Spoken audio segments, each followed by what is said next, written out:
She hid her pregnancy from her ruthless millionaire boss. Months later, what he did shocked everyone.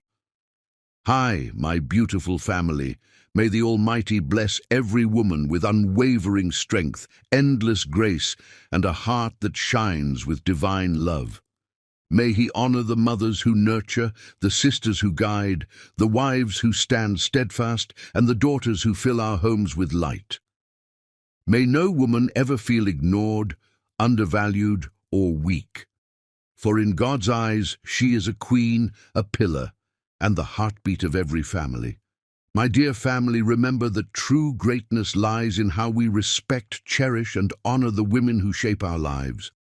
Without their love and wisdom, the world would lose its beauty, its soul, and its meaning. Protect them, value them, and hold them like treasures beyond measure. If your heart is true, right, present. If your love is real, right. I am with Mr. Peter." The crystal chandelier cast dancing shadows across the marble floor as Pamela Anderson watched her world crumble in real time. She stood at the edge of the Sterling and Levi Enterprises grand ballroom, clipboard clutched against her navy dress, watching Jose Levi, the man who haunted her dreams and made her days a beautiful torture, announce his engagement to Elodie Rose Pemberton. The society crowd erupted in polite applause, but Pamela heard nothing except the thundering of her own heartbeat. "Ladies and gentlemen," Jose's deep voice carried across the room, that familiar hint of his Cuban accent making her stomach flutter despite everything. "Miss Pemberton and I are honored to combine our family's legacies." Pamela forced herself to smile, to nod, to play the perfect executive assistant she'd been for 3 years. But inside, she was dying. She'd known this engagement was coming, had typed the press releases herself, but seeing it happen, watching Jose's strong hands place that massive diamond on another woman's finger, felt like watching her heart get buried alive. Elodie was everything Pamela wasn't. Blonde, where Pamela was brunette. Elegant, where Pamela was practical. Born into wealth, where Pamela had clawed her way up from a Brooklyn apartment with 3 roommates. Most importantly, Elodie was the perfect business merger disguised as love. Pamela. The sound of her name in Jose's voice made her spine straighten. She turned to find him approaching, devastatingly handsome in his black tuxedo, those dark eyes unreadable as always. "I need you to handle the Nakamura crisis. The Tokyo deal is falling apart." Of course, while everyone else celebrated his engagement, she would be working, the story of her pathetic life. "Of course, Mr. Levi." She managed to keep her voice steady. "Should I set up the conference room?" "My office, 20 minutes." His gaze lingered on her face for just a moment longer than necessary. "And Pamela, thank you for staying." The way he said it, soft, almost vulnerable, made her chest tight. Before she could respond, Elodie appeared at his side like a perfectly groomed golden retriever, all smiles and designer perfume. "Darling, the mayor wants to discuss the foundation merger," Elodie purred, her hand possessive on Jose's arm. Her eyes flicked to Pamela with barely concealed disdain. "Surely your assistant can handle whatever crisis this is. It's our engagement party." Jose's jaw tightened almost imperceptibly. "Business doesn't stop for parties, Elodie. You know this." Pamela watched the exchange with growing unease. She'd seen that look on Jose's face before, the mask slipping just enough to reveal the man beneath the ruthless CEO facade. The man who worked 18-hour days because sleep brought nightmares. The man who kept a photo of his dead mother hidden in his desk drawer. The man she'd fallen hopelessly in love with. "I'll be upstairs in 15 minutes, Pamela said quietly, then melted into the crowd before either of them could respond.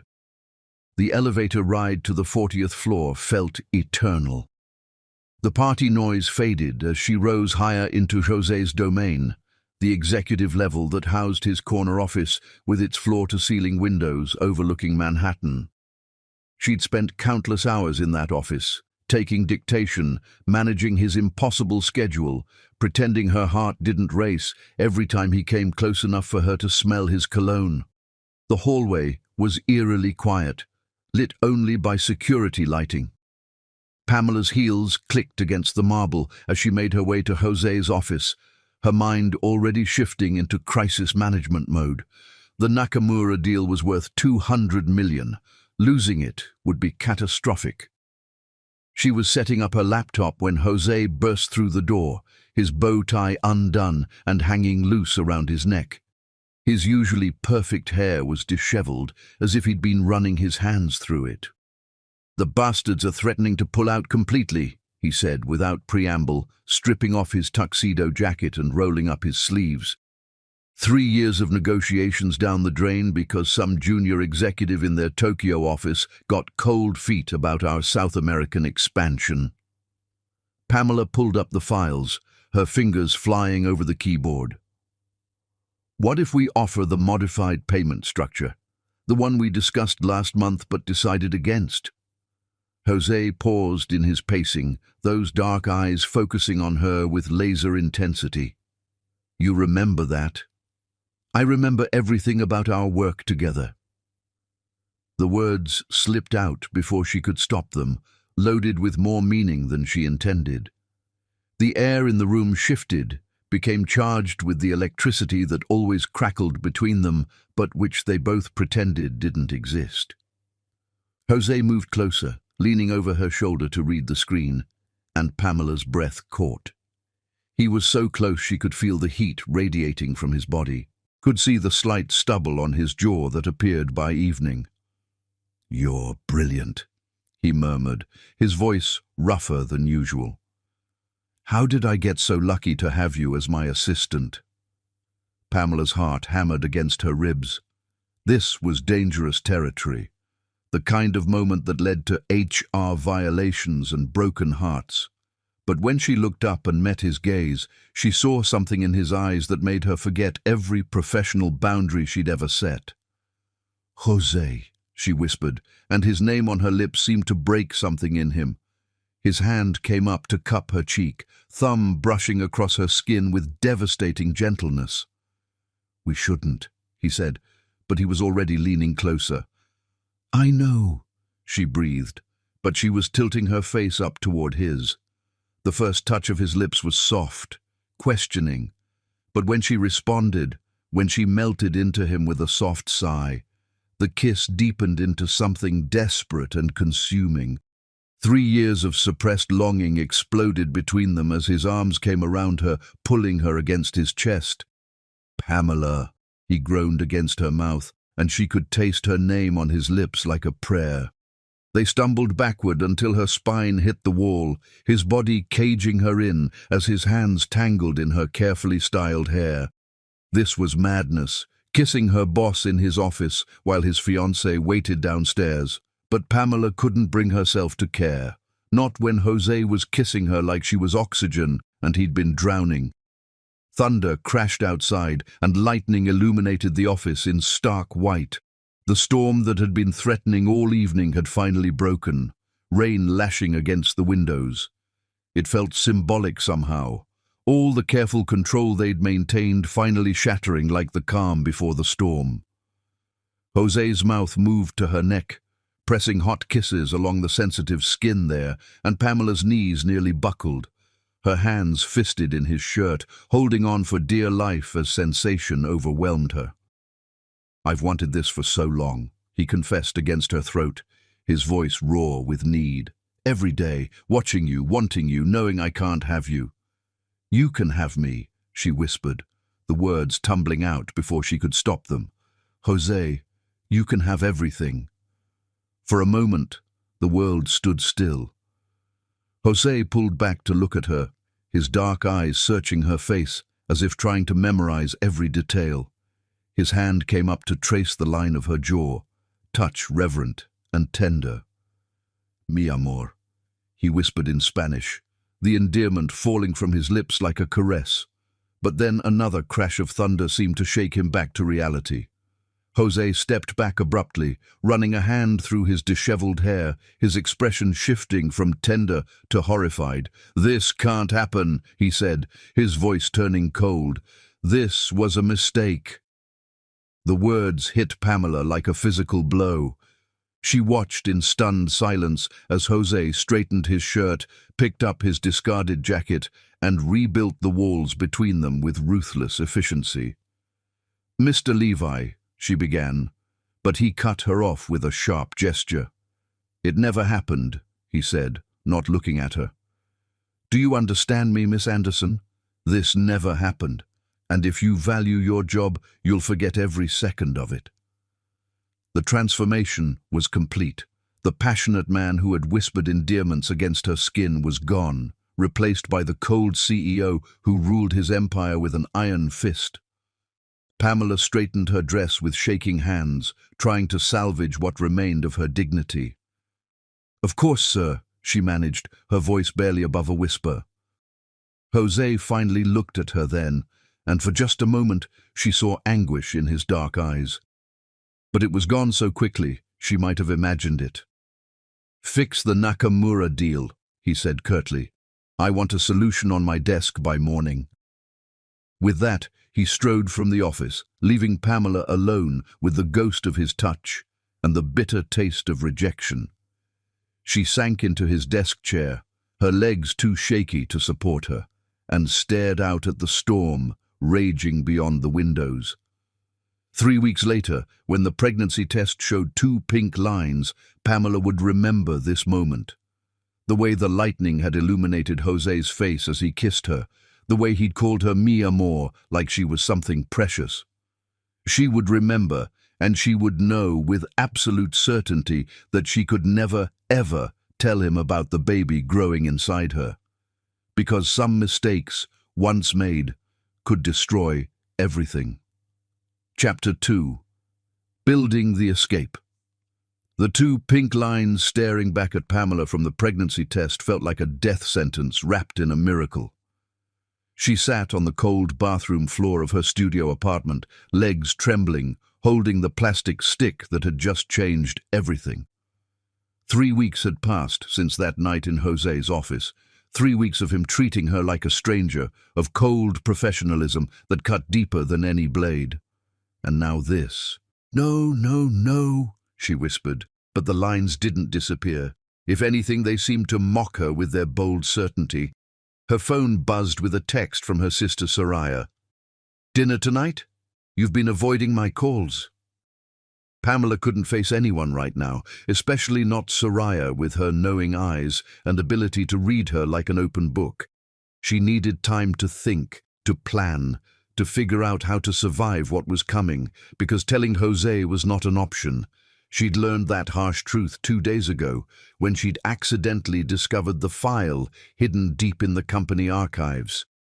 Catalina Morales, a young woman who had been Jose's assistant 5 years earlier. The same woman who had broken his heart so completely that he'd become the ruthless, emotionally distant man she knew today. Pamela had been researching employee benefit packages when she'd stumbled across Catalina's personnel file, marked with a red flag for legal complications. The attached documents painted a devastating picture. A young woman who had claimed to be pregnant with Jose's child, only to disappear one night with $50,000 from the company's emergency fund. She'd been found 3 days later, dead in a car accident while fleeing the state. But the most damning piece was Jose's handwritten note, filed with HR. "No employee will ever again be permitted to claim personal complications as grounds for special treatment or financial support. Any suggestion of inappropriate relationships will result in immediate termination." The policy was still in effect, still buried in the employee handbook under professional conduct guidelines. Still the reason why Jose would destroy her the moment he learned about her pregnancy. He would think she was just another Catalina trying to trap him with a baby that might not even be his. The irony was suffocating. Pamela had fallen in love with a man whose heart was so thoroughly armored against women like her that he'd made it company policy to destroy them. Her phone rang, jolting her from her spiral.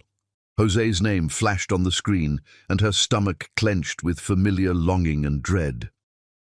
"Mr. Levi's office," she answered, her voice steadier than she felt.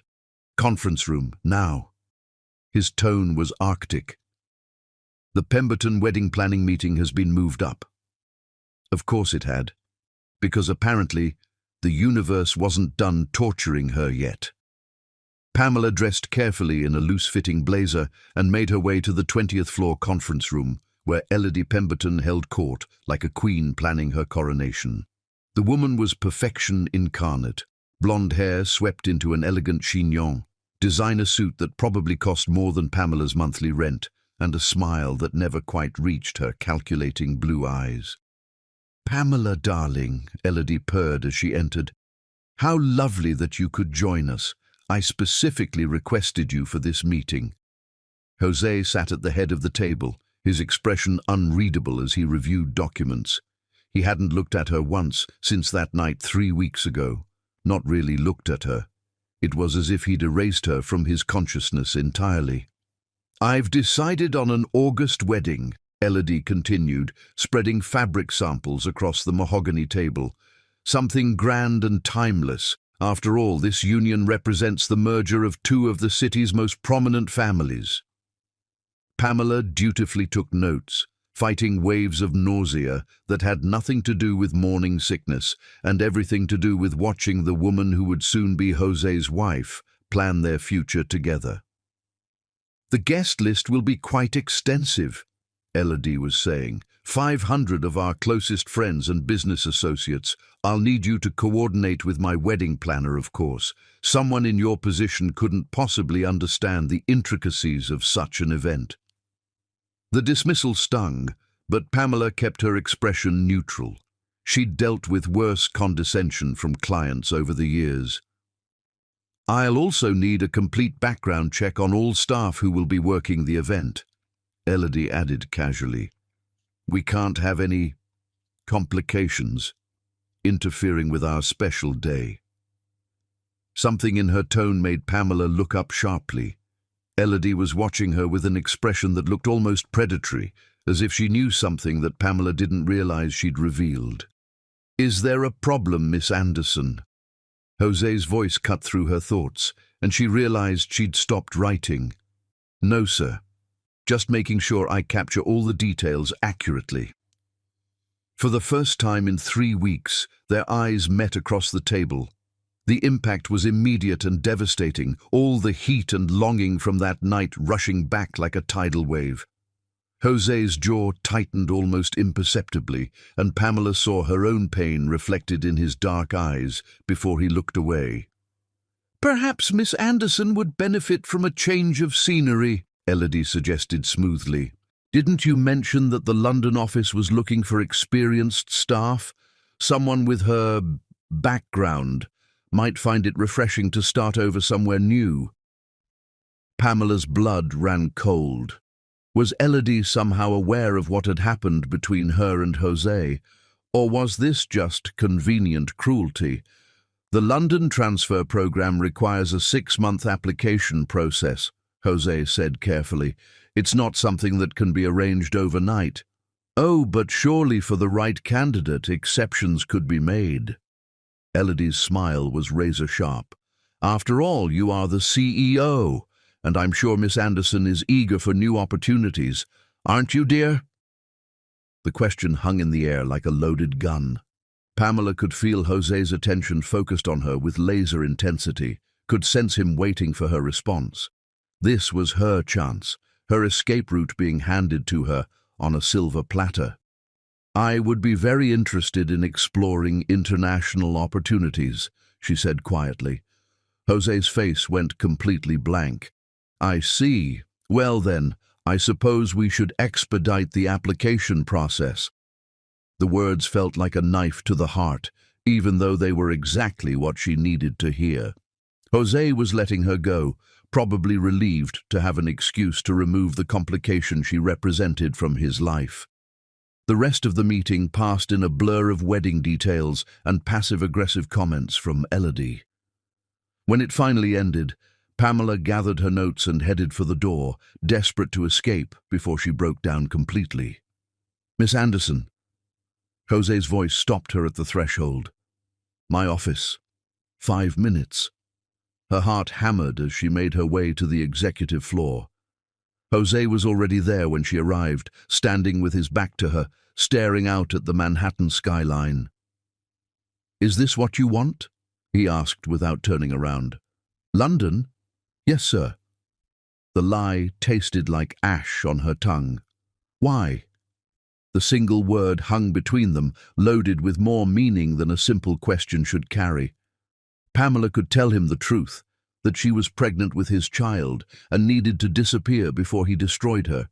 She could confess that she loved him desperately and couldn't watch him marry another woman. She could beg him to fight for what they'd shared that night in the storm. Instead, she said, "I think it's time for a change." Jose finally turned to face her, and the emptiness in his eyes nearly broke her resolve. He looked like a man who had lost everything that mattered, even though he was gaining an empire through his marriage. "The transfer will take time to arrange properly," he said formally. 6 months minimum. Can you manage that long?" 6 months. 6 months to hide her pregnancy, save money, and plan her escape. 6 months of watching him prepare to marry another woman while their baby grew inside her. "Yes, sir, I can manage." Jose nodded curtly. "Very well.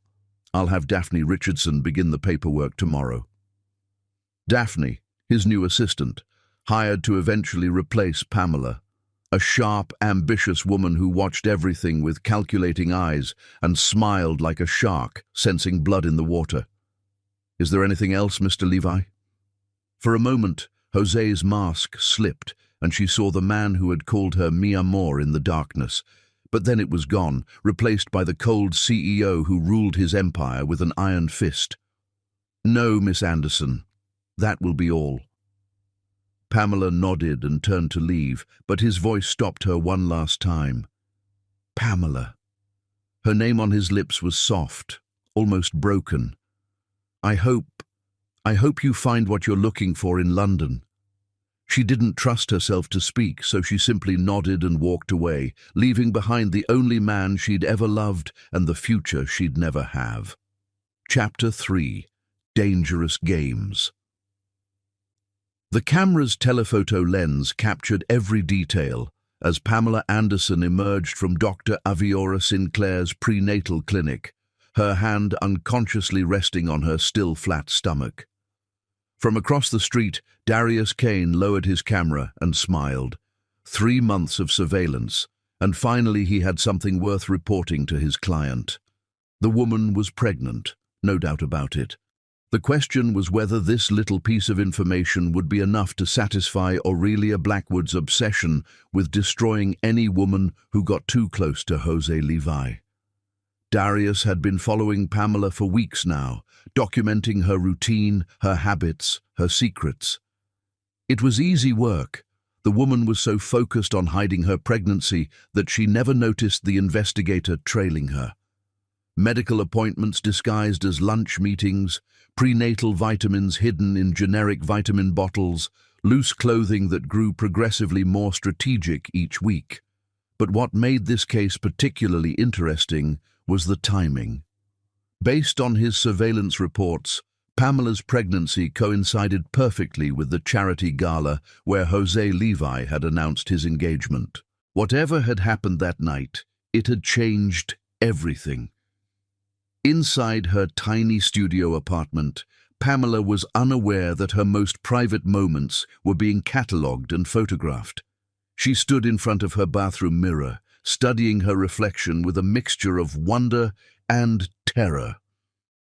At 3 months, her bump was still small enough to hide, but each day brought new changes that made her secret harder to keep. The nausea had finally begun to subside, replaced by a bone-deep exhaustion that made even the simplest tasks feel overwhelming. But she pushed through it, maintaining her perfect professional facade while drowning in the emotional turmoil of watching Jose prepare for his wedding. Her phone buzzed with a text from Soraya. You're avoiding me again. I'm coming over with Thai food whether you like it or not.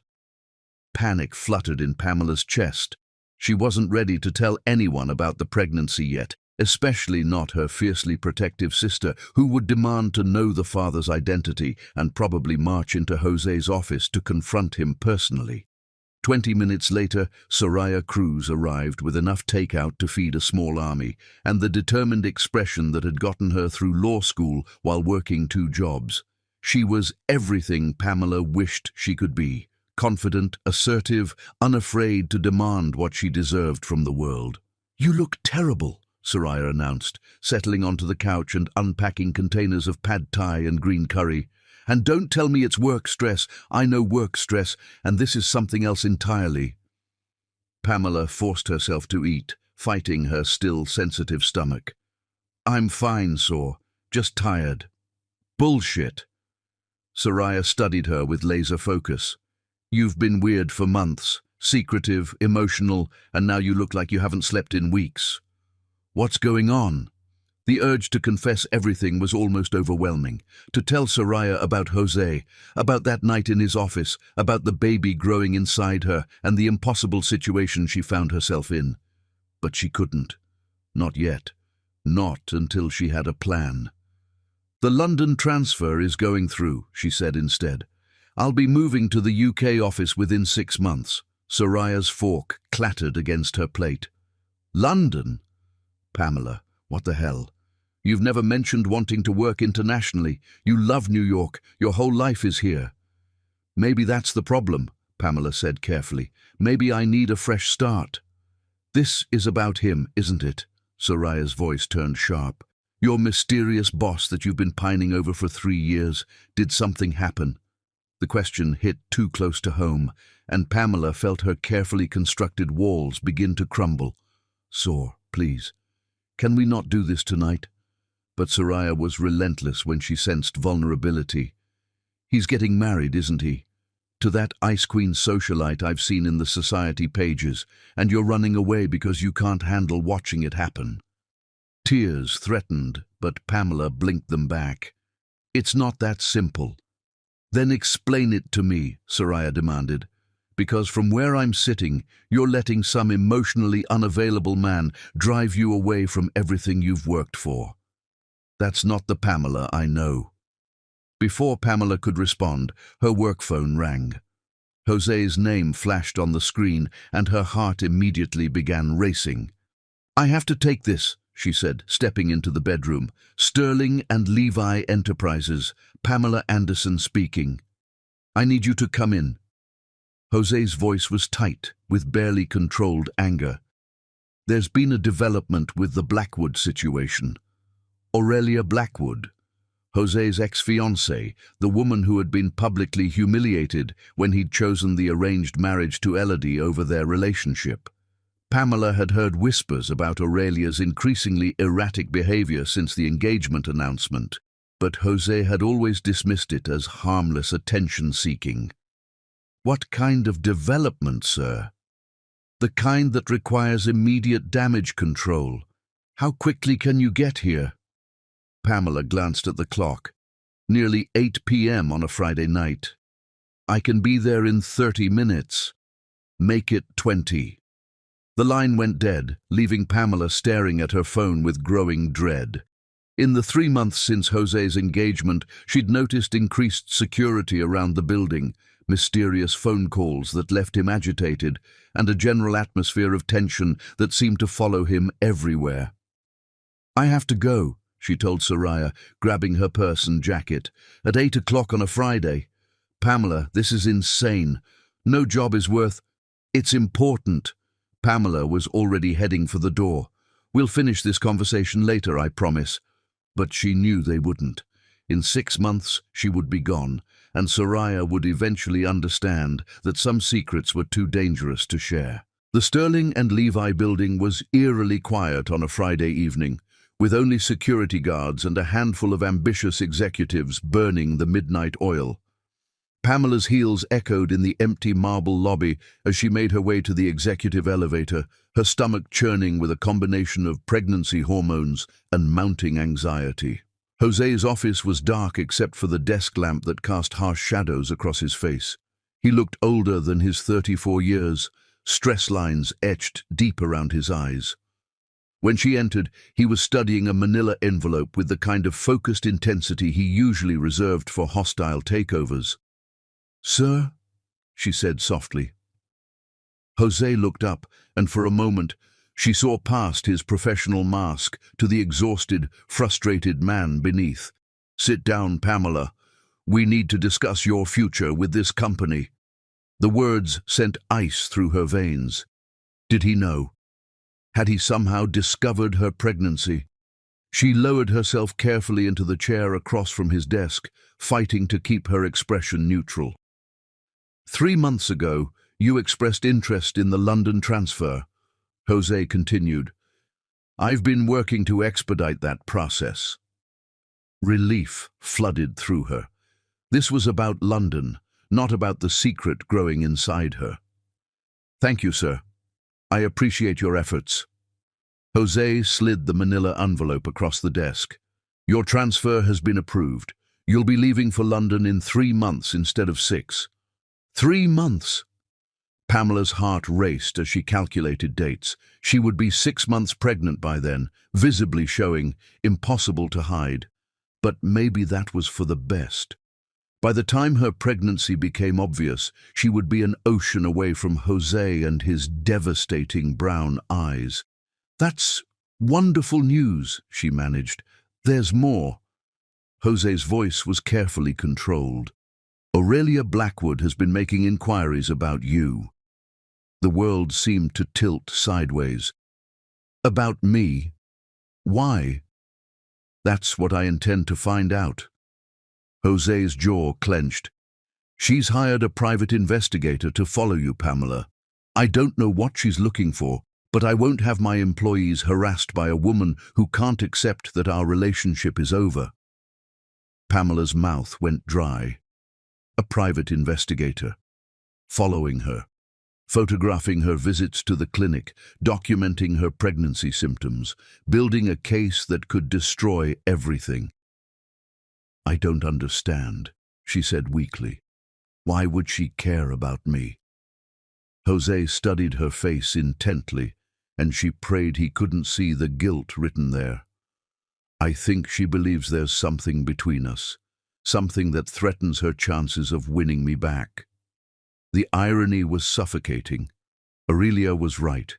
There was something between them, something that would destroy Jose's engagement, his reputation, his carefully constructed life, if it ever came to light. "What do you want me to do?" Pamela asked. "Be careful," Jose said quietly. "Vary your routes home. Watch for anyone following you. And if Aurelia approaches you directly, I want to know immediately." Pamela nodded, though she knew it was probably too late. If Aurelia's investigator was any good, he already had enough evidence to piece together the truth. "There's something else," Jose continued, his voice dropping to almost a whisper. "Something I need you to understand before you leave for London." He stood and moved to the window, his back to her, as he spoke. "That night, 3 months ago, I need you to know that it wasn't nothing to me. What happened between us?" Pamela's breath caught in her throat. This was dangerous territory, the kind of conversation that could shatter both their worlds. "Mr. Levi, let me finish," he said, still not turning around. "I've made choices, commitments that I can't undo. My engagement to Elodie serves purposes beyond personal happiness. But if circumstances were different, if I were free to choose..." He trailed off, leaving the words hanging in the air like a promise and a heartbreak combined. "I understand," Pamela whispered, though she wasn't sure she understood anything anymore. Jose finally turned to face her, and the raw longing in his eyes nearly broke her resolve. "I hope London gives you everything you're looking for, Pamela. You deserve happiness." If only he knew that everything she wanted was standing right in front of her, forbidden and impossible and perfect. That the happiness he wished for her was growing inside her, a piece of him she would carry forever, even as she walked away.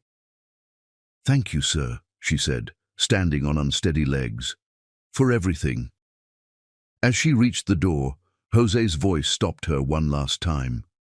"Pamela, be safe. Whatever Aurelia is planning, I won't let her hurt you."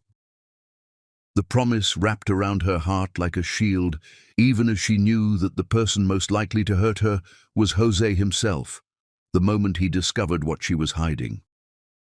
Chapter 4. The countdown begins. The flowing navy blazer was a masterpiece of strategic dressing, but even Pamela's most creative wardrobe solutions couldn't hide the truth forever. At 4 months pregnant, she stood in front of her bedroom mirror, studying the subtle curve of her belly with a mixture of awe and terror. The baby was growing stronger each day. She could feel the flutter of tiny movements, especially in the quiet moments when she wasn't focused on maintaining her elaborate charade. In just 8 weeks, she would be on a plane to London, and this beautiful secret would finally be safe from discovery. 8 weeks. She just had to survive 8 more weeks. Her phone buzzed with a calendar reminder: wedding dress fitting, Elodie Pemberton, 10 a.m. Pamela closed her eyes and took a steadying breath. Today would be particularly challenging, watching Jose's fiancé prepare for the wedding that would seal Pamela's fate forever. The Sterling and Levi building hummed with its usual morning energy as Pamela made her way to the 20th floor conference room where Elodie held court. She'd learned to time her arrivals carefully, slipping in through side doors and avoiding the main elevators where Jose might appear unexpectedly. Every encounter with him was a test of her carefully constructed composure, and she couldn't afford to fail. Elodie stood on a small platform in the center of the room, draped in ivory silk that probably cost more than Pamela's annual salary.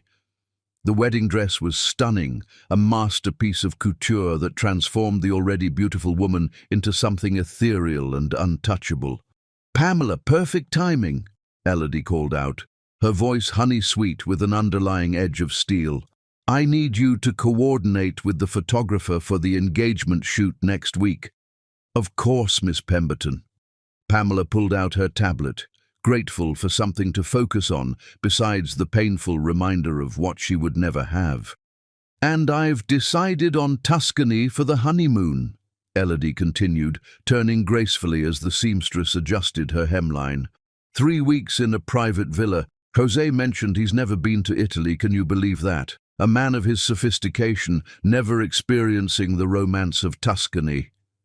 Each word was a carefully aimed dart, designed to remind Pamela of everything she didn't know about Jose, everything she would never share with him. Pamela kept her expression neutral as she made notes, though her heart clenched with each detail of their planned future together. "He works too much, you know," Elodie said casually. "All those late nights at the office, all that stress. A wife's job is to help him find balance, to give him reasons to come home." The barb hit its mark. Pamela had been the one working those late nights with Jose, the one who knew exactly how much pressure he carried, how the weight of responsibility sometimes made him seem older than his years. But she would never be the one to give him comfort, to ease his burdens, to be his reason for coming home. "I'm sure he's fortunate to have your support," Pamela managed. Elodie smiled in the mirror, and there was something almost predatory in her expression. Some women make the mistake of thinking they understand complex men like Jose. They confuse professional necessity with personal connection. It's quite sad, really. The comment hung in the air like a loaded weapon. Did Elodie know? Was this elaborate wedding dress fitting just an excuse to deliver a warning? Before Pamela could respond, the conference room door opened and Jose walked in, looking devastatingly handsome in a charcoal grey suit. His presence immediately changed the energy in the room, commanding attention without effort. "Elodie, you wanted to discuss the guest list revision." His voice was professionally polite, but Pamela caught the slight tension around his eyes that suggested he'd rather be anywhere else. "Darling, look at this dress," Elodie purred, spinning slowly on the platform. "Isn't it magnificent? Your bride will be the envy of every woman in New York." José's gaze swept over his fiancée with the kind of appreciation one might show a beautiful piece of art, admiring but distant. Then his eyes found Pamela across the room, and the careful indifference in his expression flickered for just a moment. "It's lovely," he said, though he was looking at Pamela when he spoke. The seamstress cleared her throat delicately. "Perhaps we could have some privacy for the final adjustments." "Of course," José said quickly, clearly relieved to have an excuse to leave. "Pamela, could I see you in my office? There are some London transition details we need to discuss." Pamela's heart hammered as she followed him from the room, acutely aware of Elodie's calculating gaze, tracking their departure. The elevator ride to the executive floor was torture, just the two of them in the enclosed space, the air thick with unspoken words and suppressed longing. "How are you feeling about the transfer?" José asked as they entered his office, his voice carefully neutral. "Excited," Pamela lied. "It's a wonderful opportunity." José moved to stand behind his desk, putting the massive piece of furniture between them like a barrier. "There's something I need to tell you about the London office, about why I've been pushing for this transfer to happen quickly." Pamela's blood ran cold. Did he know about the pregnancy? Had Aurelia's investigator somehow gotten evidence to him? "I've received some concerning reports about Aurelia's behavior," José continued. "She's been making threats, not just about me, but about people close to me, my staff, people she sees as obstacles to her delusion that we'll reconcile." Relief and terror warred in Pamela's chest. He was trying to protect her, but from a threat that was far more dangerous than he realized. "What kind of threats?" she asked. "Nothing specific enough for legal action, but enough to make me concerned for your safety." José's jaw tightened. "I won't have you caught in the crossfire of her obsession." The irony was suffocating. José was trying to save her from Aurelia while remaining completely unaware that Pamela was carrying the very weapon that could destroy them all. "I appreciate your concern, Mr. Levi, but I can handle myself." "Can you?" José moved around the desk, approaching her with that focused intensity that always made her feel like she was the only person in his universe. "Because you've seemed different lately. Distant, tired. If there's something wrong, something I should know." He was standing close enough now that she could smell his cologne, could see the concern etched in the lines around his eyes. For a moment, Pamela teetered on the edge of confession. It would be so easy to tell him the truth, to let him shoulder the burden of their shared secret. But then she remembered Catalina Morales and the policy that still existed in the employee handbook. She thought of Elodie downstairs in her wedding dress, of the merger that would save both families' empires, of the life José had carefully constructed that would crumble the moment he learned about the baby. "I'm fine," she whispered, "just nervous about the move." José studied her face intently, and she prayed he couldn't see through her lies. "If you ever need anything, Pamela, anything at all, you know you can come to me." The promise broke her heart because it was everything she wanted and nothing she could accept. "I know," she said. "Thank you." José nodded and stepped back, the professional mask sliding back into place. "Your replacement starts Monday, Daphne Richardson. I'd like you to train her personally." Daphne Richardson. Pamela had met her briefly during the interview process, a sharp, ambitious woman with calculating eyes and a smile that never seemed entirely genuine. The thought of leaving José in her care made Pamela's stomach clench with something that had nothing to do with pregnancy hormones. "Of course.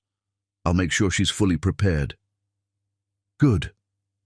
José's voice was clipped, businesslike. "The London paperwork should be finalized by the end of next week. You'll be leaving sooner than we originally planned." Each word felt like a countdown to the end of everything she'd ever wanted, but it was also a countdown to freedom, to safety, to a life where she could raise their child without fear of discovery. "I understand," she said. As Pamela reached the door, Jose called her name one last time.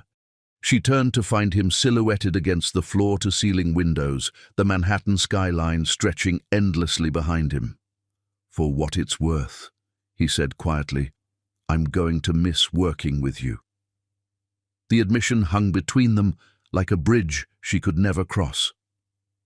Pamela memorized the image of him standing there, powerful, lonely, and completely unaware that he was letting the best thing in his life walk away. Chapter 5. The Revelation Explosion. The manila envelope landed on Jose Levi's desk like a bomb waiting to detonate, and Aurelia Blackwood watched with predatory satisfaction as his world began to crumble. "I thought you should see these before you make any more mistakes," Aurelia purred, settling into the chair across from Jose's desk with the confidence of a woman who held all the cards. She was dressed impeccably as always, designer suit, perfect makeup, every blonde hair in place. But there was something manic in her blue eyes that made Jose's blood run cold. He stared at the envelope without touching it, every instinct screaming danger. "What is this, Aurelia?" "Open it and find out." Her smile was razor-sharp, "though I think you'll find the contents quite illuminating." Jose had been dealing with Aurelia's increasingly erratic behavior for months now. Mysterious phone calls, flowers sent to his office, public scenes at charity events where she accidentally appeared on his arm for photos. But this felt different, more calculated, more dangerous. With deliberate calm, he opened the envelope and spread the contents across his desk. Photo after photo of Pamela Anderson taken from a distance with a telephoto lens. Pamela leaving a medical building.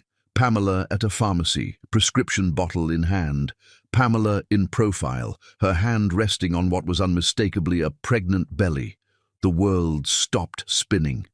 Jose stared at the images, his mind refusing to process what he was seeing. Pamela, pregnant, 5 months along judging by the photos. 5 months that correlated exactly with the charity gala, Aurelia said, her voice like silk over steel. "Remember that night, Jose, when you abandoned our future for a business arrangement with the Pemberton family? When you thought you could just dismiss what we had together?" Jose's hands trembled as he picked up one of the photos, a clear profile shot that showed Pamela's rounded belly beneath a flowing dress. The image was time-stamped from 3 days ago. She was unmistakably, undeniably pregnant, with his child. "You hired someone to follow her," he said, his voice deadly quiet. "I hired someone to protect my interests," Aurelia corrected. "And what do you think, darling? Does little Miss Perfect look like someone you can trust? Someone who respects the boundaries of professional relationships?" The rage that swept through Jose was incandescent. Not at Pamela, never at Pamela, but at Aurelia for violating her privacy, for turning something beautiful into a weapon of destruction. "Get out," he growled. "Oh, I don't think so." Aurelia leaned back in her chair, completely unmoved by his fury. "You see, I've been very patient with this little charade of yours. Your engagement to that vapid Pemberton girl, your pretense that we don't belong together, but I won't be replaced by some scheming secretary who thinks she can trap you with a pregnancy." "I said get out." Jose stood slowly, his control hanging by a thread. "Just like Catalina, isn't she?" Aurelia's voice turned vicious. "Another conniving little nobody who thought she could use your weakness against you. At least Catalina had the decency to disappear before causing a public scandal." The mention of Catalina was the final straw. Jose moved around the desk with predatory grace, and for a moment Aurelia's confidence flickered. "If you ever mention Catalina's name again," he said softly, If you ever come near Pamela again, if you so much as breathe in her direction, I will destroy you so completely that your own mother won't recognize what's left." Aurelia's mask slipped entirely, revealing the desperate, unhinged woman beneath the polished exterior. "You can't threaten me, Jose. Not when I hold all the cards. One phone call to the tabloids, and your precious reputation is finished. Your engagement, your business deals, everything you've built, gone." "Then make the call," Jose said quietly. "But understand that if you do, you'll have declared war on the wrong man." For a moment, they stared at each other across a chasm of mutual destruction. Then Aurelia gathered the photos with shaking hands, her composure cracking like ice. "You have 24 hours to end this pregnancy scandal quietly," she said, her voice tight with barely controlled hysteria. "Marry me like you should have years ago, and I'll make this all go away. Choose her, and I'll make sure the whole world knows what kind of man Jose Levi really is." She swept from the office like an avenging angel, leaving Jose alone with the echo of her threats and the devastating truth spread across his desk in black and white photographs. Pamela was pregnant, with his child, and she hadn't told him. The betrayal cut deeper than any business deal gone wrong, any corporate sabotage he'd ever faced. For 5 months, she'd looked him in the eye every day and lied. While he'd agonized over their night together, while he'd fought his growing feelings for her, while he'd tried to protect her from Aurelia's machinations, she'd been carrying his child and planning to disappear to London without a word. Jose sank into his chair, the photos scattered before him like evidence of his own blindness. How had he not seen it? The loose clothing, the fatigue, the way she'd been avoiding him lately. All the signs had been there, and he'd been too consumed with his own guilt and longing to notice. His intercom buzzed. "Mr. Levi, Miss Anderson is here for the quarterly review meeting." Perfect. His hands clenched into fists as he gathered the photos and slid them back into the envelope. "Send her in." Pamela entered his office with the professional composure she'd perfected over 3 years, but Jose could see past it now, could see the careful way she positioned herself behind the chair instead of sitting, the strategic drape of her blazer, the subtle glow that he'd attributed to the overhead lighting. The cramped seat on the overnight flight to London felt like a lifeboat carrying Pamela Anderson away from the wreckage of her former life. She pressed her face against the small window, watching Manhattan's glittering lights fade into darkness below. Each mile that passed between her and Jose Levi should have brought relief, but instead it felt like her heart was being stretched to its breaking point. The baby seemed to sense her distress, moving restlessly within her swollen belly, as if protesting their sudden flight from everything familiar. 6 months pregnant now, Pamela could no longer hide her condition behind flowing blazers and strategic positioning. The airline had been accommodating when she'd called that morning, desperate to escape before Jose could follow through on his threats to keep her from leaving. Her emergency ticket had cost nearly everything she'd saved for her new life, but freedom was worth any price. The memory of their confrontation 3 days ago still felt like an open wound. The look in Jose's eyes when he'd called her a liar and a thief, that cold, empty expression that had replaced the warmth she'd fallen in love with. She'd replayed those terrible moments 1,000 times, wondering if she could have said something different, explained her fear in a way that might have reached the man behind the anger. But it was too late for regrets now. Pamela shifted uncomfortably in her seat, her hand moving instinctively to rest on her rounded belly. "We're going to be okay, little one," she whispered. "We're going to build a beautiful life in London, just the two of us." The words felt hollow, but she forced herself to believe them. She had to believe them, because the alternative, admitting that she'd just made the biggest mistake of her life, was too painful to consider. Meanwhile, back in Manhattan, Jose Levi stood at the floor-to-ceiling windows of his penthouse office, staring out at the city that had once seemed like his kingdom and now felt like his prison. The building was empty except for security guards and the cleaning crew. But he couldn't bring himself to go home to his cold, sterile apartment where every surface reminded him of the life he'd built around emotional emptiness.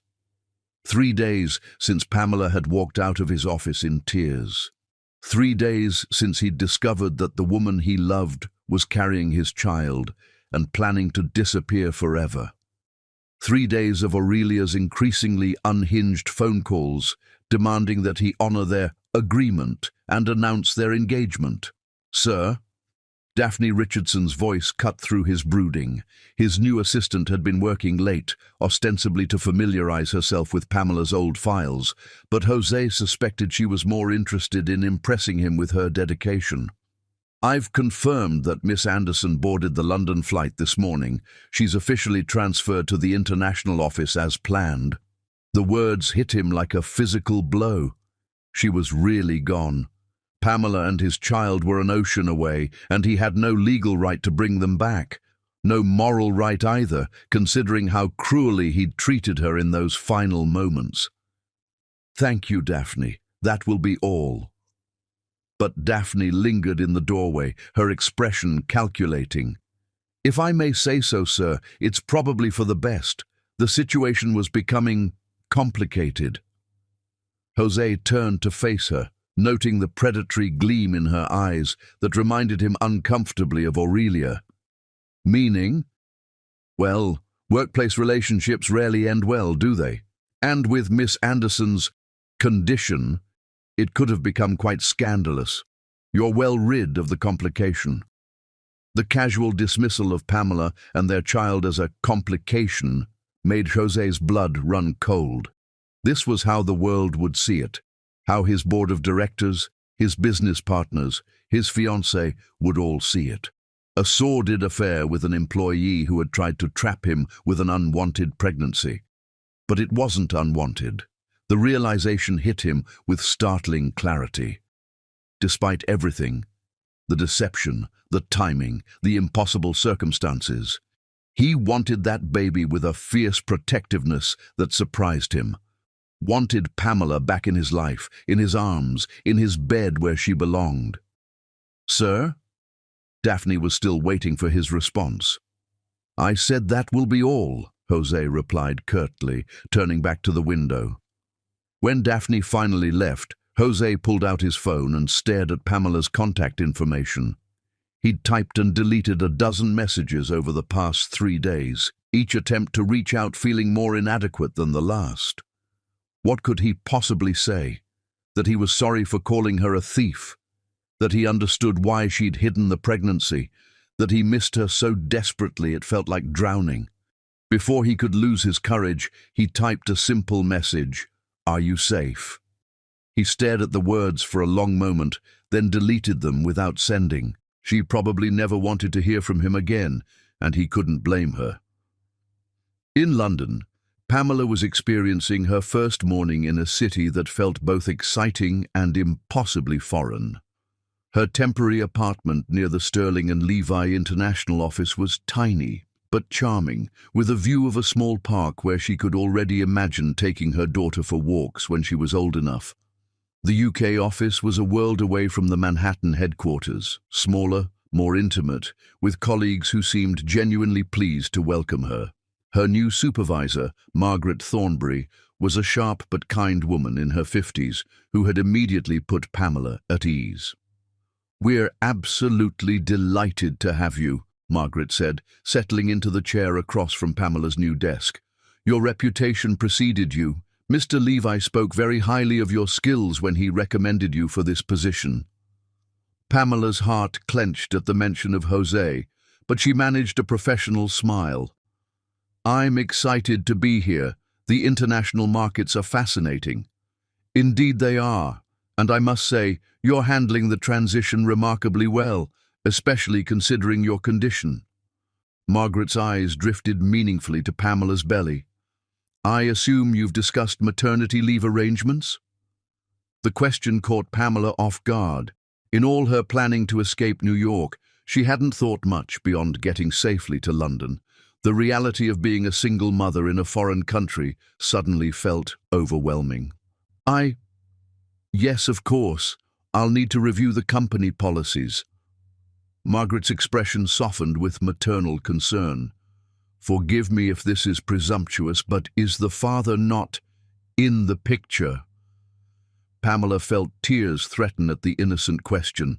How could she explain that the father was her former boss, a man engaged to someone else, who now believed she was a liar and a thief? It's complicated, she managed. It always is, dear. Margaret's voice was gentle.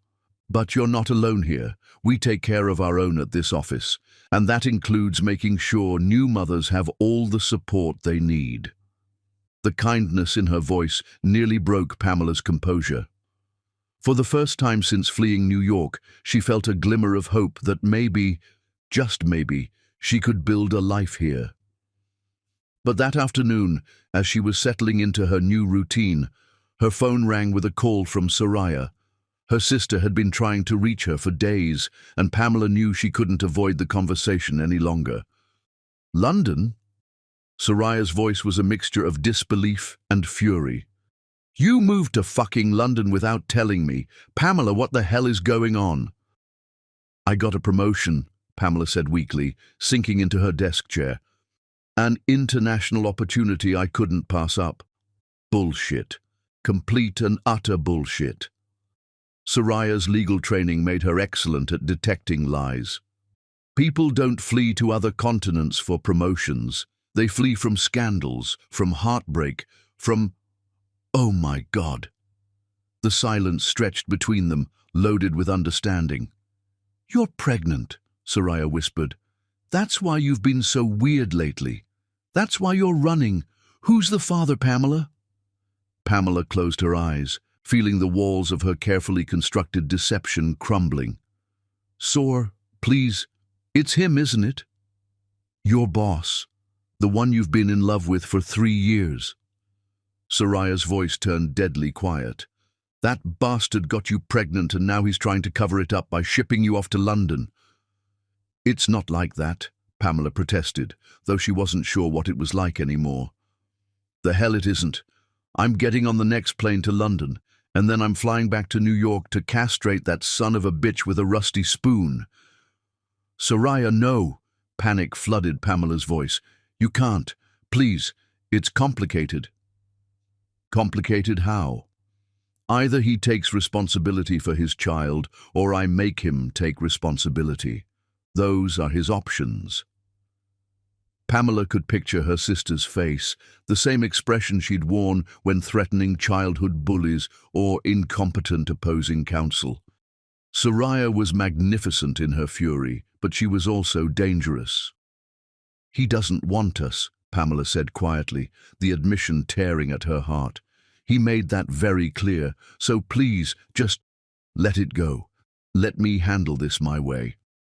The silence on the other end of the line stretched so long that Pamela wondered if the call had dropped. When Soraya finally spoke, her voice was thick with unshed tears. Oh, honey, what did he do to you? That night, as Pamela lay in her narrow bed, listening to the unfamiliar sounds of London traffic, she pressed her hand to her belly and tried to imagine a future where this pain would fade, where she could look at her daughter without seeing José's dark eyes, without remembering the way he'd whispered, mi amor, in the darkness. Somewhere, she hoped, there was a life waiting for them that didn't revolve around the man who had broken her heart so completely that she'd fled to another continent to escape the pieces. Chapter 7. The Unraveling Truth. The tiny newborn's cry pierced through the sterile quiet of the London hospital room, and Pamela Anderson felt her heart shatter and rebuild itself in the space of a single breath. She's perfect, whispered Mrs. Adelaide Whitmore, the elderly neighbour who had become Pamela's chosen family over the past 3 months. At 78, Adelaide had seen enough of life to recognise a woman in need of mothering, and she'd appointed herself Pamela's guardian angel without being asked. Pamela cradled her daughter against her chest, marvelling at the perfect tiny features that were unmistakably José's, the dark hair, the determined set of her miniature jaw, the way her little fist curled, as if she was already prepared to fight the world. "Hello, my beautiful girl," she whispered, tears streaming down her face. "I'm your mama." "Have you chosen a name?" asked Dr. Miranda Pearson, the kind obstetrician who had guided Pamela through her pregnancy with gentle expertise. "Lumira Rose Anderson," Pamela said softly, testing the name that had come to her in a dream months ago. Lumira, light and peace combined. Rose for the flowers Jose had once mentioned his mother loved. Anderson because her daughter would carry her name, her strength, her unconditional love. "It's beautiful," Adelaide said, dabbing at her own tears. "She's going to be extraordinary, just like her mother." 3,000 miles away in Manhattan, Jose Levi was experiencing the collapse of everything he'd built his identity around. The Pemberton merger had failed spectacularly, with Victor Pemberton publicly withdrawing after months of Aurelia's poison campaign. His engagement to Elodie was over, ended by mutual agreement when both families realized the business foundations had crumbled beyond repair. "The Nakamura deal is gone too," Elias Sterling announced, dropping into the chair across from Jose's desk with exhausted resignation. They cited concerns about leadership stability in their withdrawal letter. Jose should have been devastated. These were billion-dollar deals, partnerships he'd spent years cultivating, the foundation of his business empire. Instead, all he felt was a strange sense of relief, as if weights he hadn't realized he was carrying were finally being lifted from his shoulders. "Good," he said simply, startling his best friend. "Good? Jose, we're talking about the systematic destruction of everything you've worked for." "We're talking about the systematic destruction of everything that was keeping me from what actually matters," Jose corrected. For months now, since Pamela had left, he'd found it increasingly difficult to care about profit margins and market dominance. Every success felt hollow when he had no one to share it with, every victory meaningless when it came at the cost of his own soul. "This is about her, isn't it?" Elias said quietly. "Pamela." Just hearing her name spoken aloud made Jose's chest tighten with longing and regret. "She's having my baby, Elias. Probably already has for all I know. And I'm sitting here in this office playing corporate games with people who would destroy me for sport, while the woman I love is raising our child on another continent." "Your alleged child," Elias said carefully. "Jose, I know you cared about her, but those photographs Aurelia showed you. We're part of a calculated campaign to destroy any chance I had at happiness," Jose interrupted. "I've been thinking about it for months, and the timeline, the timing of everything. Aurelia orchestrated it all." Elias leaned forward, his expression intense. "What are you saying?" "I'm saying I was an idiot to believe anything that came from Aurelia Blackwood. I'm saying that the woman I accused of lying and stealing was probably protecting our child from exactly the kind of man I proved myself to be when I threw her out of my office." Before Elias could respond, Daphne Richardson appeared in the doorway with an expression that made Jose's blood run cold. His replacement assistant had been growing increasingly bold in her attempts to insinuate herself into his personal business, and the predatory gleam in her eyes suggested she had information she thought would be valuable. "Mr. Levi," she said, settling into the chair beside Elias without invitation. "I thought you should know that I've been monitoring the London office communications, and there's been some interesting developments regarding your former assistant."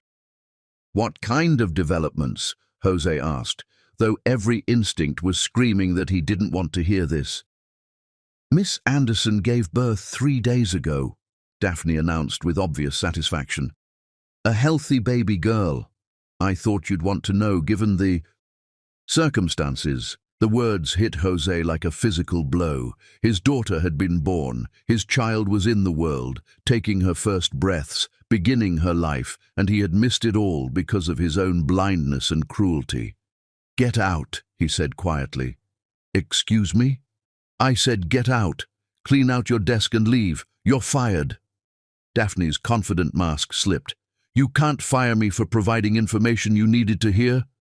I can fire you for violating employee privacy, for overstepping professional boundaries, and for being the kind of person who takes pleasure in other people's pain," Jose said, his voice deadly calm.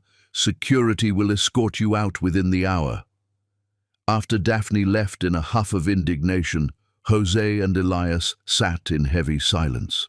Finally, Elias spoke. "You need to go to London. She won't want to see me. I called her a liar and a thief, Elias. I accused her of trying to trap me like—" Jose stopped, the comparison to Catalina dying on his lips as a terrible thought occurred to him. "Like Catalina supposedly did," Elias finished quietly. "Jose, there's something I need to tell you about that, something I should have investigated years ago." Jose looked up sharply. "What about Catalina?" Elias pulled out a thick manila folder, his expression grim. "I hired an investigator to look into Aurelia's claims about you and Pamela. What he found, it changes everything. About Pamela, about Aurelia, and about Catalina. Just tell me." "Aurelia orchestrated everything with Pamela, the surveillance, the photos, the timing. But more than that, she's been systematically destroying your business relationships for months. Every deal that's fallen through, every partnership that's dissolved, it all traces back to her campaign of lies." Jose felt something cold and deadly settle in his chest. "And Catalina?" "Catalina never stole that money. Aurelia did, and she framed her for it. The woman you loved, who you thought betrayed you. She was fleeing because she'd discovered Aurelia's embezzlement, and Aurelia threatened to destroy her, and you, if she didn't disappear." The world tilted sideways. Jose gripped the arms of his chair, his vision blurring with the magnitude of what Elias was telling him. "There's more." Elias pulled out a sealed envelope, yellowed with age. "Catalina left a letter with her sister before she died. She was planning to come back to you once she had proof of Aurelia's crimes. Her sister kept this for 5 years, hoping someday someone would give it to you." Jose took the letter with shaking hands, recognizing Catalina's careful handwriting. Inside was the truth he'd needed 5 years ago, a truth that reframed everything he thought he knew about love, betrayal, and the woman who had tried to protect him even as she died. "Mi amor." The letter began, and Jose's vision blurred with tears. "If you are reading this, then perhaps the truth has finally come to light. I never betrayed you, never stopped loving you, never wanted anything but to build a life with you, free from the poison that Aurelia Blackwood brought into our world." The letter detailed Aurelia's crimes, her threats, her obsession with Jose that had driven her to frame an innocent woman.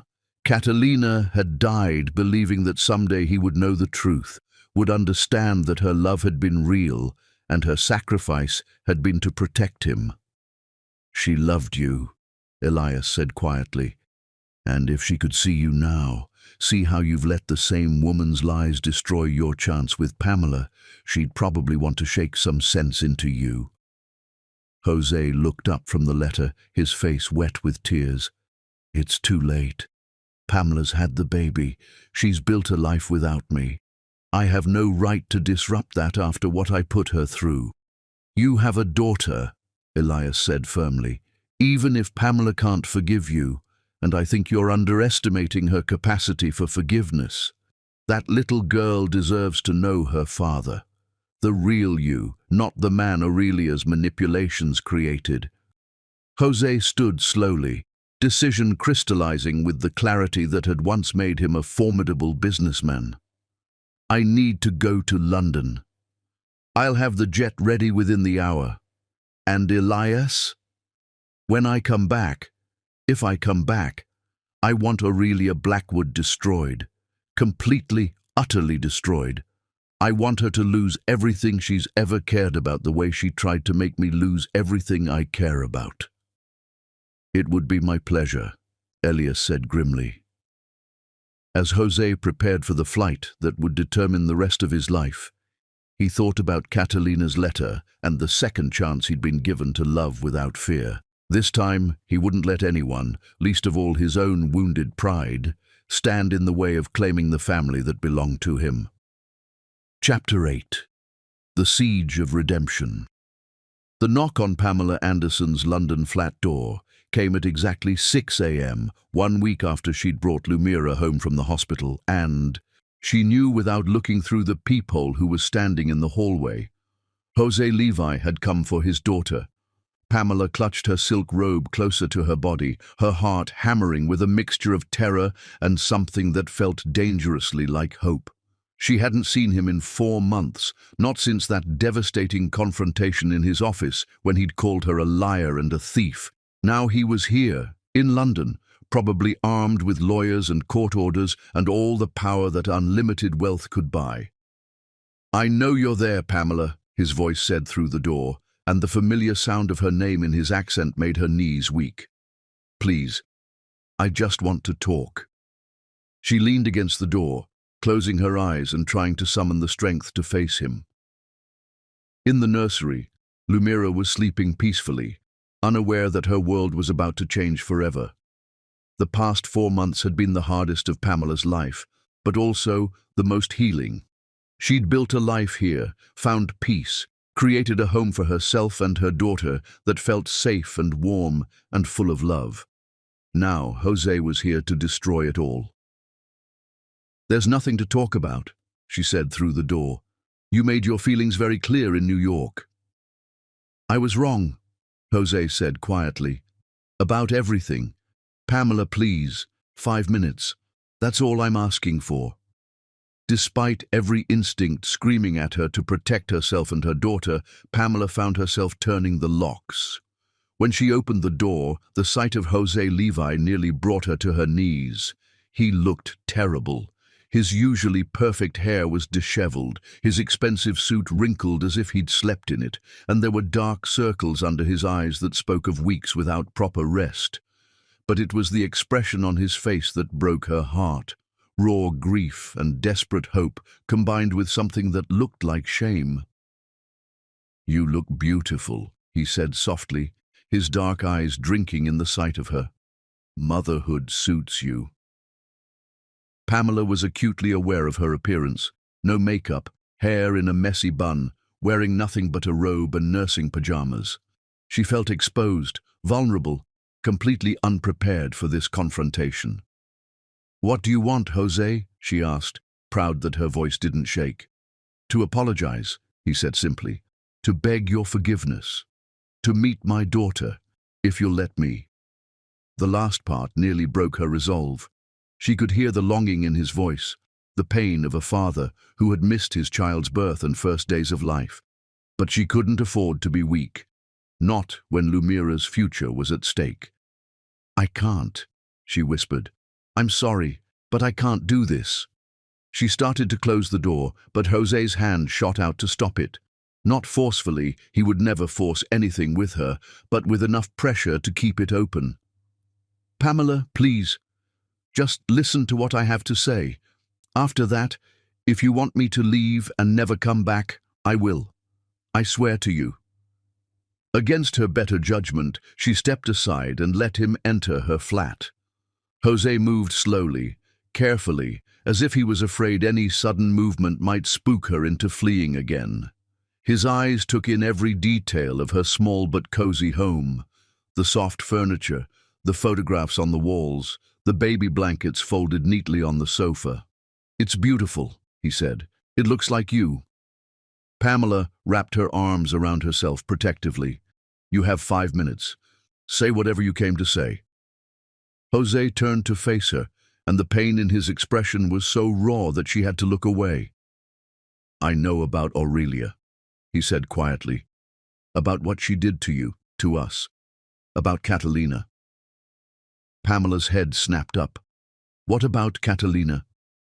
"She never betrayed me," Jose said, his voice thick with emotion. "She never stole that money, never tried to trap me with a pregnancy. Aurelia framed her, threatened her, drove her away, just like she tried to do to you. Catalina died trying to protect me from a woman who was already planning to destroy any chance I had at happiness." The words hit Pamela like a physical blow. She sank onto the sofa, her legs suddenly unable to support her. That's impossible." "I have proof," Jose said, pulling out a folder from his jacket. "Legal documents, investigative reports, even a letter Catalina wrote before she died. She loved me, Pamela, just like you did, and I destroyed both relationships because I was too blinded by fear and pain to see the truth." Pamela stared at the folder as if it contained a bomb. "Why are you telling me this?" "Because you deserve to know that your fear wasn't unfounded. The policy I created after Catalina's death, the way I treated you when I found out about the pregnancy, it was all based on lies, Aurelia's lies." Jose's voice broke slightly. "I called you a liar and a thief when the real liar and thief was the woman I should have seen through years ago." From the nursery came the soft sound of Lumira stirring, and both parents froze. Jose's eyes went wide with longing and fear, and Pamela saw her own protective instincts warring with the desire to let him meet his daughter. "Is she?" Jose asked, his voice barely above a whisper. "She's beautiful," Pamela said softly. "Perfect. She has your eyes." Jose closed his eyes as if the words caused him physical pain. "What's her name?" "Lumira Rose Anderson." "Lumira," Jose repeated, testing the name on his tongue. "It's beautiful. What does it mean?" "Light and peace," Pamela said. I hoped she might bring light into whatever darkness we'd created." The silence stretched between them, heavy with unspoken words and missed opportunities. Finally, Jose spoke again. "I don't expect your forgiveness," he said quietly. "I don't deserve it. But Pamela, I need you to know that I love you. I've loved you for 3 years, and I was too much of a coward to admit it until I'd already lost you." Pamela felt tears threaten, but she blinked them back. "Love isn't enough, Jose. You hurt me in ways I'm not sure I can forgive. You made me feel like I was nothing, like our daughter was nothing more than an inconvenience to be dealt with." "I know," Jose said, and the defeat in his voice was heartbreaking. "I know, and I hate myself for it. But I'm here now, and I'm not leaving." "What do you mean?" Jose moved to the window, looking out at the London street below. "I've rented a flat 2 blocks from here. I'm not going back to New York, Pamela, not without you and Lumira." Panic fluttered in Pamela's chest. "You can't just uproot your life and move to London. You have a company to run, responsibilities. Elias can handle the company. He's been wanting more control for years anyway." Jose turned back to face her, and his expression was determined in a way that both thrilled and terrified her. "As for my other responsibilities, there's only one that matters now. Being the father that Lumira deserves, and the man that you fell in love with before I let fear destroy everything good in my life." From the nursery, Lumira's cries grew more insistent, and Pamela automatically moved toward the sound. At the doorway, she paused and looked back at Jose. "I need to feed her," she said. Would you let me see her?" Just for a moment. Pamela's heart clenched at the naked longing in his voice. Despite everything that had happened between them, Jose was Lumira's father. Their daughter deserved the chance to know the man who had given her those beautiful dark eyes and that determined little chin. "Okay," she said softly, "but just for a moment." The nursery was painted in soft pastels, with a rocking chair by the window and a mobile of stars hanging over the crib. Jose followed Pamela inside like a man entering a sacred space, his movements reverent and careful. Lumira was awake now, her tiny fists waving as she worked up to a proper cry. But when Jose appeared at the side of her crib, she seemed to quiet slightly, as if recognizing something familiar in his face. "Dios mío," Jose breathed, his voice thick with wonder. "She's perfect." Pamela watched him study their daughter with the same intensity he usually reserved for million-dollar deals, memorizing every tiny feature. When Lumira wrapped her miniature fingers around Jose's offered thumb, he made a sound that was half laugh, half sob. "She's so strong," he marveled. "She gets that from both of us," Pamela said quietly. Jose looked up at her then, tears streaming down his face without shame. "Thank you," he whispered, "for bringing her into the world safely, for taking care of her when I should have been here, for being the incredible mother I knew you would be." The sincerity in his voice nearly broke Pamela's resolve, but she forced herself to step back. "I need to feed her now." Jose nodded and reluctantly released Lumira's tiny hand. "Of course, I should go." But at the nursery door, he paused and looked back at them both. "Pamela, I meant what I said. I'm not going anywhere. I know I have no right to ask for anything from you, but I'm going to spend every day proving that I'm worthy of being in Lumira's life. And if I'm very lucky, maybe someday I'll be worthy of being in yours again, too." After he left, Pamela sat in the rocking chair with Lumira at her breast, staring out at the London street where Jose Levi was apparently planning to rebuild his entire life. The man who had broken her heart had just apologized with a sincerity that felt real, had shown her evidence that reframed everything she thought she knew about their past, and had looked at their daughter with such pure love that it took her breath away. But trust, once broken, wasn't easily repaired, and Pamela wasn't sure she had the strength to risk her heart again, even for the man she'd never stopped loving. Chapter 9. What Shocked the World. The BBC business correspondent had been expecting a routine interview about emerging markets when Jose Levi dropped the bombshell that would change everything. "Mr. Levi," Rebecca Morrison said, adjusting her notes as the cameras rolled live across Europe and streaming globally, "your company has been remarkably quiet about the failed Pemberton merger. Can you comment on rumors that personal issues affected the business deal?" Jose sat across from her in the London studio, impeccably dressed as always.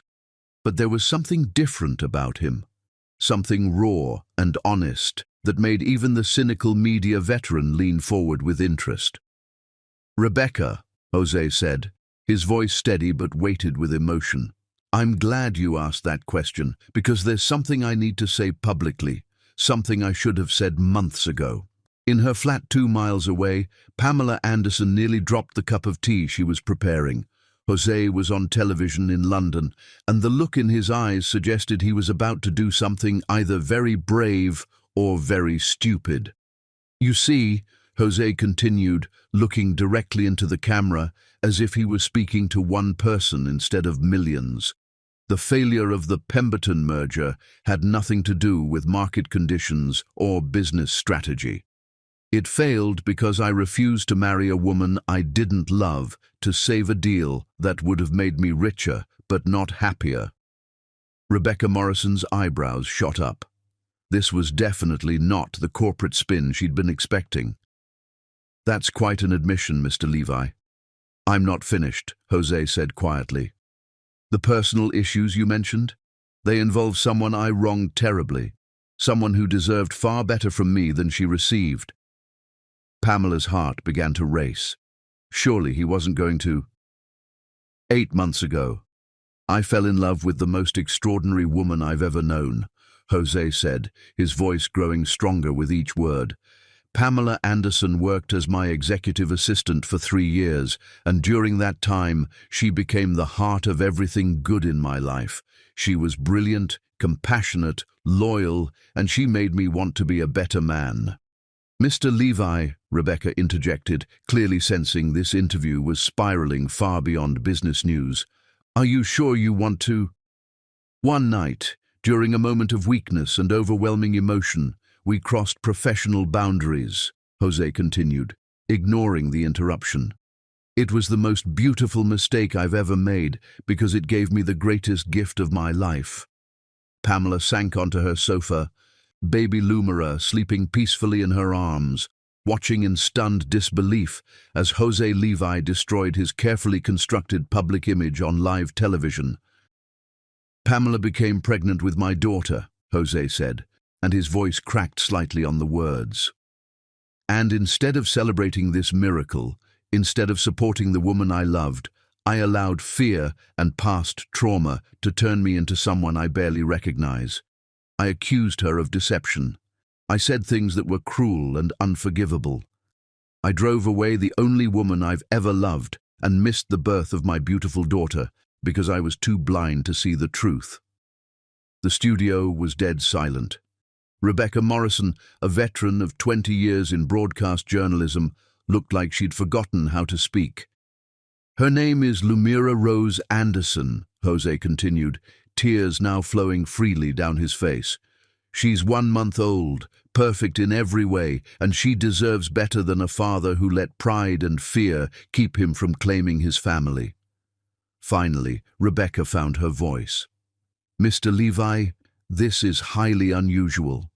Are you certain you want to make such personal revelations on live television?" "I'm certain," Jose said firmly. "Because Pamela Anderson deserves a public apology for the way I treated her.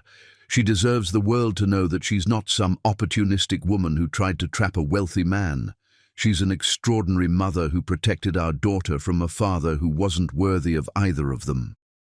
Pamela was crying now, great silent tears streaming down her face as she watched the man she loved strip away every protective layer he'd ever built around his heart. "Furthermore," Jose continued, "I want to address the systematic campaign of lies that has been spread about my character by Aurelia Blackwood, a woman whose obsession with destroying my personal happiness has cost innocent people their lives." The name Aurelia sent a chill through everyone watching. Rebecca Morrison's journalistic instincts kicked in fully now. "These are serious accusations, Mr. Levi." "They're not accusations. They're facts, backed by legal evidence that I'm turning over to authorities today." Jose's voice turned steel-hard. "Aurelia Blackwood orchestrated the surveillance of Pamela Anderson. She manipulated the revelation of our private relationship for maximum damage. She has spent months systematically destroying my business relationships through lies and manipulation. And most damning of all, 5 years ago she framed an innocent woman named Catalina Morales, driving her to her death to cover up her own crimes." The revelation hit the media like a bomb. In newsrooms across the globe, producers were scrambling to follow this story that had just exploded from a routine business interview into the scandal of the decade. "If these allegations are true," Rebecca said carefully, "why are you revealing them now in this forum?" "Because I've spent too many years letting other people control my narrative," Jose said. "Because Pamela and Lumira deserve better than a man who hides in boardrooms and lets lawyers handle his personal battles. And because I'm restructuring my entire company to create something worthy of the family I'm praying will forgive me." He reached into his jacket and pulled out a legal document. "Effective immediately, I'm liquidating 60% of my personal assets to establish the Lumira Foundation, a trust dedicated to supporting single mothers and their children. The foundation will be administered independently, ensuring that women like Pamela never have to choose between financial security and their children's well-being." Pamela gasped audibly.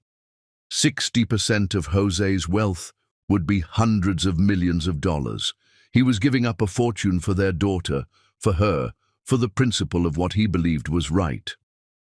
"Additionally," Jose continued, "I'm transferring operational control of Sterling and Levi Enterprises to my partner, Elias Sterling, while I focus on what truly matters, being the father and partner that my family deserves." Rebecca Morrison looked like she was witnessing history. "Mr. Levi, the business world will be shocked by these revelations. You're essentially dismantling the empire you spent decades building." "No," Jose said quietly, looking directly into the camera again. "I'm dismantling the prison I built around my heart. The empire was never the point. Love is the point. Family is the point. Being worthy of the trust that Pamela placed in me 3 years ago when she started working for a broken man who didn't know how to love anyone, including himself. The interview continued for another 10 minutes, but Pamela barely heard the rest. Her phone was ringing. Adelaide from next door, Margaret from the office, even Soraya calling from New York, where the story was already breaking on financial networks. But all Pamela could think about was Jose's face when he'd said Lumira's name on live television, the way his voice had broken when he'd called her the love of his life, the magnitude of what he'd just sacrificed for a chance at forgiveness. 3 hours later, there was another knock on her door. This time, Pamela wasn't surprised to find Jose standing in the hallway, though he looked exhausted and emotionally drained from his public confession. "You saw it," he said. It wasn't a question. "The whole world saw it," Pamela replied. "Jose, what were you thinking? You just destroyed your reputation, your business relationships, everything you worked for." "I was thinking that none of it means anything without you and Lumira," he said simply. "I was thinking that I'd rather be poor and honest than rich and empty. I was thinking that maybe, if I proved I was willing to give up everything else, you might believe that you and our daughter are the only things that matter to me." Pamela stared at him, this man who had just shocked the world by choosing love over power, vulnerability over control, truth over reputation. The Jose Levi who had walked into that studio was not the same man who had called her a liar months ago. This man had been stripped bare, his heart exposed for the world to see, and what remained was everything she had fallen in love with 3 years ago. "Pamela," Jose said quietly, "I know I have no right to ask this, but will you marry me?" The question hung in the air between them like a bridge over an impossible chasm. On one side was the safety she'd built in London, the life of careful independence where she could protect her heart from further damage. On the other side was Jose, broken, honest, offering everything he had left for a chance at redemption. "Not because of the foundation or the money or any grand gesture," he continued when she didn't immediately respond. "Marry me because I love you. Because I want to spend every day of the rest of my life proving that I'm worthy of the gift you gave me when you brought our daughter into the world. Marry me because we're better together than we are apart, and because Lumira deserves parents who love each other as much as they love her." Pamela looked into those dark eyes that had haunted her dreams for months, seeing past the man who had hurt her to the man who had just laid his soul bare on international television. The man who had given up an empire for love. "Ask me again tomorrow," she said softly, "after I've had time to think about everything you just threw away for us." Jose's face crumpled with relief. It wasn't yes, but it wasn't no either. It was hope, fragile and precious, and more than he deserved. "I'll ask you every day until you say yes," he promised, "even if it takes the rest of my life." Chapter 10. Love Conquers. All. 6 months after Jose Levi shocked the world by choosing love over empire, Pamela Anderson stood in front of her bedroom mirror in a simple ivory dress, watching her reflection transform into someone she barely recognized, a bride. The dress was nothing like the elaborate gown Elodie Pemberton had been fitted for all those months ago. This was understated elegance, soft and flowing, perfect for a small ceremony in the garden behind Adelaide Whitmore's London townhouse. Pamela had chosen it not to impress the business world or society photographers, but because Jose had told her she looked beautiful in ivory that first night they'd kissed in his office. "You're glowing, darling," Adelaide said from the doorway, resplendent in lilac silk and the pearl necklace she'd worn to her own wedding 50 years earlier. At 78, she'd become the grandmother Pamela had never had, and the wise counsel that had helped her navigate the most difficult decision of her life. "I'm terrified," Pamela admitted, smoothing the soft fabric over her still flat stomach. What if I'm making a mistake? What if the man I fell in love with is just an illusion, and the real Jose is the one who called me a liar and a thief? Adelaide moved into the room with the measured grace of someone who'd learned that rushing through life meant missing the important moments. My dear girl, you've had 6 months to observe his character. What does your heart tell you? Pamela thought about those 6 months, the most extraordinary courtship of her life. Jose had kept his word about asking her to marry him every day, but he'd done it with such patience and creativity that each proposal had felt like a gift rather than pressure. There had been the morning he'd arrived with coffee and a single white rose, asking quietly if today might be the day she'd say yes.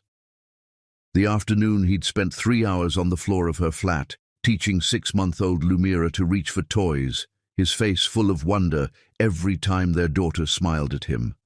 The evening he'd cooked dinner for all 3 of them, badly, but with such earnest concentration that Pamela had fallen in love with him all over again.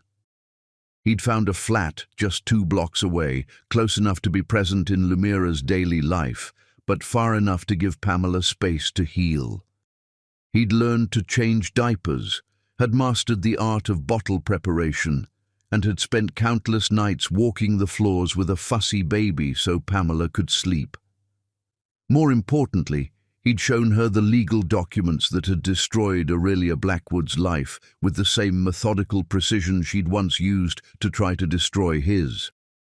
Aurelia was facing fraud charges, embezzlement accusations, and a civil lawsuit that would strip away every penny she'd ever stolen. The truth about Catalina had been revealed, her name cleared, and a scholarship fund established in her memory. "He's become the man I always hoped he could be," Pamela said finally. "But Adelaide, what if marriage changes that? What if having legal claim to me and Lumira makes him revert to the controlling, ruthless person he used to be?" Adelaide sat on the bed, patting the space beside her. "Child, let me tell you something about love that I learned in my 50 years of marriage. People don't fundamentally change. They reveal who they truly are when all the masks come off. The man who held your daughter for the first time and cried, who gave up his fortune to prove his love, who stands in my garden right now pacing like a nervous schoolboy, that's not a performance, that's his heart." Through the window, Pamela could see Jose in the garden below, indeed pacing nervously while Elias Sterling tried to calm him down. He looked devastatingly handsome in his dark suit, but it was the expression on his face that took her breath away, pure love mixed with vulnerable hope. "Besides," Adelaide continued with a mischievous smile, "if he disappoints you, Soraya has already informed me that she knows where to hide the body." Pamela laughed despite her nerves. Her sister had arrived from New York the day before, armed with enough protective instincts to intimidate a small army and a surprisingly warm acceptance of José once she'd seen him with Lumira. "She really said that?" "Oh yes, right after she told him that if he ever makes you cry again, she'll use her legal training to ensure he loses everything he has left. I quite like your sister." A soft knock interrupted their conversation, and Dr. Aviora Sinclair appeared in the doorway, radiant in emerald green. She'd become not just Pamela's doctor, but a dear friend, and her presence today felt like a blessing on this new beginning. "The guests are seated," she announced, "and I have to tell you, I've never seen a more nervous groom. He's asked Elias 3 times if he thinks you've changed your mind." "Have you?" Adelaide asked gently. Pamela looked out the window again, watching Jose crouch down to adjust the flower girl basket that Lumira would theoretically carry, though at 8 months old she was more likely to try to eat the rose petals than scatter them. His patience with their daughter, his obvious adoration, the way he'd rebuilt his entire life around the possibility of earning their forgiveness. It all pointed to the same conclusion. "No," she said firmly. "I haven't changed my mind. I love him, and I want to spend the rest of my life proving that love can survive anything if it's real enough." The ceremony was small and perfect. Margaret Thornbury from the London office sat beside Soraya, who had somehow bonded with Elias Sterling over their shared desire to protect Jose and Pamela's happiness. Mrs. Celestine Moreau had flown in from New York, elegant and emotional, as she watched her best friend marry the man who'd put her through hell before learning to love her properly. But it was Lumira who stole the show, gurgling happily in Adelaide's arms as her parents exchanged vows in the rose garden where Adelaide had once promised to love her own husband through better and worse. At 7 months old, the baby seemed to sense the importance of the moment, staying unusually calm as Jose's voice broke slightly while promising to love, honor, and cherish the woman who'd given him everything worth having. "I promise to be worthy of the trust you're placing in me," Jose said, his dark eyes locked on Pamela's face. "I promise to love our daughter with the same fierce protectiveness you've shown her from the moment she was conceived, and I promise to spend every day of the rest of my life grateful for the second chance you've given us." Pamela's own vows were simpler, but no less profound. "I promise to trust in the man you've become, not the man you once were. I promise to build a life with you based on truth, forgiveness, and the kind of love that makes us both better than we are alone. And I promise to never again let fear keep us apart." When they kissed as husband and wife, Lumira clapped her tiny hands as if she understood that her family was finally, officially, complete. The reception was held in Adelaide's dining room, decorated with white roses and filled with the quiet joy of people who understood that they were witnessing something rare, a love story that had survived betrayal, separation, and the kind of public scrutiny that destroyed most relationships. "To second chances," Elias toasted, raising his champagne glass, "and to the woman who taught my best friend that some things are worth more than money." "To love that conquers all," Soraya added, her voice thick with emotion. "And to my sister, who had the courage to forgive when forgiveness seemed impossible." But it was Adelaide who offered the toast that brought tears to everyone's eyes. "To Jose and Pamela," she said, her voice carrying the wisdom of decades. "May your love be modern enough to survive the times and old-fashioned enough to last forever. And to little Lumira, who will grow up knowing that the greatest inheritance parents can give their children is the example of true love." As the evening wound down and guests began to leave, Jose and Pamela found themselves alone in the garden with their daughter. Lumira had fallen asleep in Jose's arms, her tiny hand fisted in his shirt, and the sight of them together made Pamela's heart feel so full it might burst. "No regrets?" Jose asked quietly, swaying gently to keep Lumira comfortable. "None," Pamela said firmly. "You?" "Only that it took me so long to realize that you and Lumira are my real fortune," Jose replied. "Everything else was just practice for loving you." They stood together in the gathering dusk, 3 people who had found their way to each other through heartbreak, misunderstanding, and the kind of forgiveness that transforms souls. In the distance, London hummed with its eternal energy, but here in Adelaide's garden, time felt suspended in a moment of perfect peace.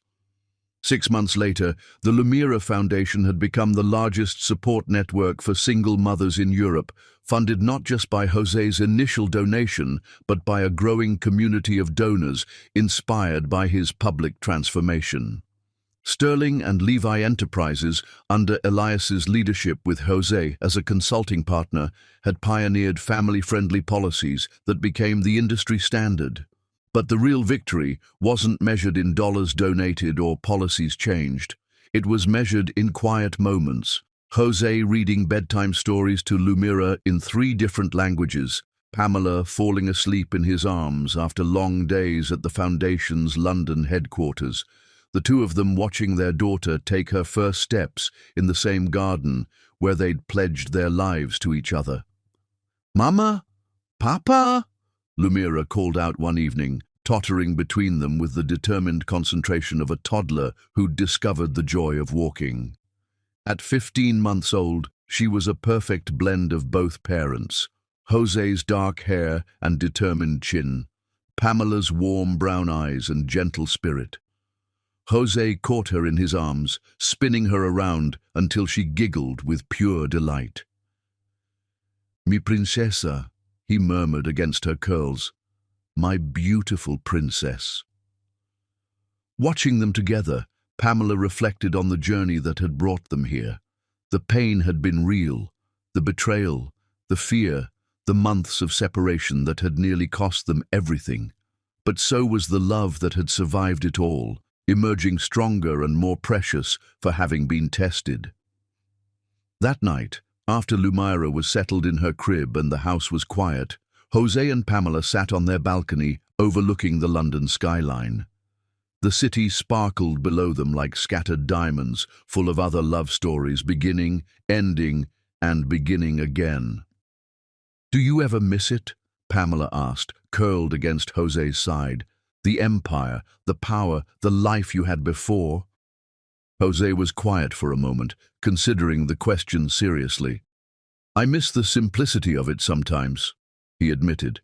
"When success was measured in numbers and feelings didn't complicate everything." Pamela tensed slightly, old fears stirring, but Jose's arm tightened around her. "But then I remember what that life cost me," he continued. "The loneliness, the emptiness, the way I used control to avoid vulnerability. I wouldn't trade one day of this beautiful complication for a lifetime of that sterile perfection." He tilted her chin up so he could look into her eyes. "You saved me, Pamela. You and Lumaira saved me from becoming someone I would have hated.